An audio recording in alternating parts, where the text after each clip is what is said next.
네, 한국인 처음으로 세계무역기구 WTO 사무총장에 도전한 유명희 통상교섭 본부장이 선호도 조사에서 경쟁 후보에 뒤진 것으로 확인됐습니다. 하지만 미국 무역대표부가 유명희 본부장을 공개 지지하고 나서 주목되는 상황입니다.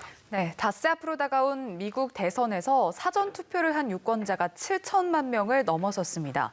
4년 전 대선과 비교하면 이미 절반 이상이 투표를 마친 건데요. 밤사이 들어온 글로벌 뉴스 김지수 기자와 살펴보겠습니다. 어서 오십시오. 안녕하세요. 네, 유명희 본부장 WTO 수장을 뽑는 선거에서 최종 결선에 올라 있는데 상황이 좀 긴박하게 돌아가는 것 같습니다. 현재까지 상황을 좀 정리해 볼까요? 네, 세계무역기구 WTO 차기 사무총장 선호도 조사에서 유명희 통상교섭 본부장의 경쟁 상대인 나이지리아 후보가 우세한 것으로 나타났습니다. WTO는 나이지리아의 오콘조이웰라 후보가 결선 라운드에서 더 많은 득표를 했다고 발표했습니다. 그러면서 전체 회원국의 의견 일치 돌출 과정을 거쳐 합의한 후보를 다음 달 9일 차기 사무총장으로 승인할 예정이라고 밝혔습니다. 현재 상황에서 유명희 본부장은 후보직을 사퇴하거나 회원국 협의에서 역전을 노리며 다음 달 9일까지 버티는 방법이 있습니다. WTO 규정상 선호도 조사에서 더 낮은 지지를 받았다고 해서 바로 포기해야 하는 건 아니기 때문입니다. 이런 가운데 미국이 유명희 본부장을 지지한다고 공식적으로 밝혀서 주목됩니다. 미 무역대표부는 유 본부장은 통상 분야의 진정한 전문가로 통상 교섭과 정책 수립 분야에서 25년 동안 두드러진 경력을 쌓았다며 WTO를 효과적으로 이끄는 데 필요한 모든 기량을 갖췄다고 평가했습니다. 나이지리아 후보는 선호도 조사에서 유 본부장보다 더 많은 국가의 지지를 받아 일단 유리한 입지를 점했지만 모든 회원국의 의견 일치를 얻어야 사무총장으로 최종 선출될 수 있습니다. 이 과정에서 WTO에 큰 영향력을 행사하는 미국과 중국 그리고 유럽연합 등 강대국의 반대가 없는 게 중요한데 미국이 나이지리아 후보를 지지하지 않는다고 밝히면서 합의 과정이 쉽지만은 않을 것으로 전망되고 있습니다. 네, 단순 투표로 뽑는 게 아니기 때문에 결과가 유동적이라는 점 짚어주셨습니다. 네, 이번에는 코로나19 관련 소식인데요. 전 세계에서 하루에만 발생하는 신규 확진자가 50만 명을 넘어섰다고요. 네, 이제 우선 오늘 오전 통계 사이트 월드오미터 기준으로 보면요. 전 세계 누적 확진자는 4,472만 명을 넘어섰고 누적 사망자는 117만 명대를 기록하고 있습니다. 피해가 가장 큰 미국에서는 누적 확진자가 911만 명대를 기록하고 있으며 인도는 803만 명, 브라질은 546만 명을 각각 넘으며 뒤를 이었습니다. 27일 기준으로 전 세계에서 하루 동안 발생하는 신규 확진자가 50만 명을 넘어서면서 역대 최고를 기록했습니다. 코로나19가 점점 심각해지고 있다는 걸 알 수 있습니다. 미국에서 최근 일주일간 하루 평균 신규 확진자가 7만 3천 명으로 집계됐습니다. 2주 전과 비교해 볼 때 약 40% 증가한 겁니다.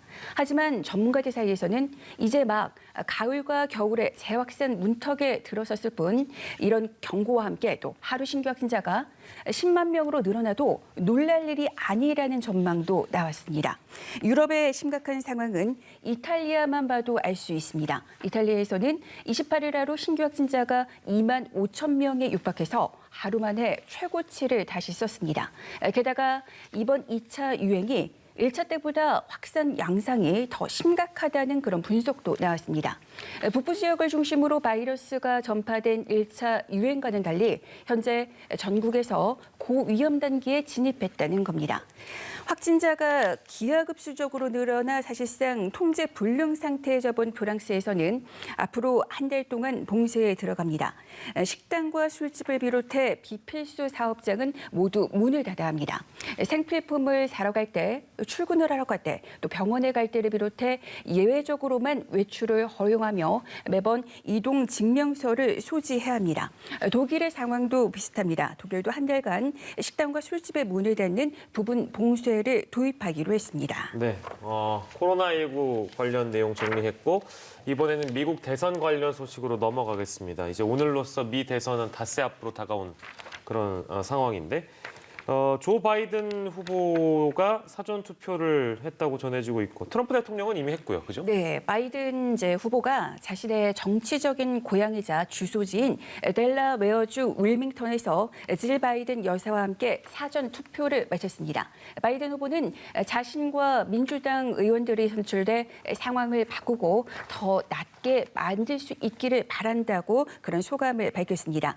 대선을 엿새 앞둔 28일에는 사전 투표를 한 유권자가 7천만 명을 넘어섰습니다. 플로리다대 교수가 운영하는 사이트에 따르면 7,100만여 명의 유권자가 사전 투표를 마쳤습니다. 2016년 대선 당시 1억 3천여만 명이 투표한 것과 비교하면 이미 절반 이상이 투표한 겁니다. 사전 투표는 민주당 지지 성향 유권자가 많이 했지만 공화당 지지 유권자들은 또 당일 투표가 많을 것으로 보여서 현재 누가 유리한지 불리한지는 단정하기는 어려워 보입니다. 이번 대선에서는 청년층의 사전투표 참여가 크게 늘어난 것으로 나타났습니다. 터프지 대학교가 분석한 결과를 보면 대선 11일 전인 23일 기준으로 18세에서 29세까지 청년층 그 유권자 500만 명 이상이 사전투표를 마쳤습니다. 4년 전에 200만 명을 훨씬 뛰어넘는 수치입니다. 이런 추세라면 청년층 투표율이 역대 최고에 달할 것이라는 관측도 나오고 있습니다. 청년의 투표 증가는 바이든 후보에게 유리할 수 있다는 목소리도 나오고 있지만 바이든 우위라고 단정 지어서는 안 된다는 시각도 존재합니다. 애초 투표할 생각을 가졌던 청년들이 코로나19 대유행 탓에 사전투표로 몰렸을 가능성이 있기 때문입니다. 네, 현재로서는 이제 판세를 가늠할 수 있는 게 여론조사인데 일단 이 여론조사에서는 바이든 후보가 앞서고 있습니다. 그런데 저희가 계속해서 미국에서 경합주 결과가 정말 중요하다 이런 이야기를 했는데 그 경합주 중에서도 최대 승부처라고 불리는 이 플로리다주에서는 트럼프 대통령이 앞섰다 이런 분석이 나왔다고요. 네, 이제 이런 분석은 처음 나온 건데요. 정치 전문 매체 그 리얼 클리어 폴리틱스에 따르면 20일부터 25일까지 플로리다 주에서 실시된 5개 여론조사 결과를 평균을 내보니 트럼프 대통령의 지지율이 48.2%로 바이든보다 0.4%포인트 높았습니다. 플로리다주에서 이 매체가 평균을 낸 트럼프 대통령의 지지율이 바이든 후보보다 높은 건 이번이 처음입니다. 이렇듯 플로리다, 애리조나, 노스캐롤라이나 등 남부 선벨트에서 치열한 접전을 벌이는 가운데 또 다른 경합주인 북부 지역의 러스트벨트, 그러니까 쇠락한 공업 지역에서는 바이든 후보의 선전이 계속되는 것으로 나타났습니다.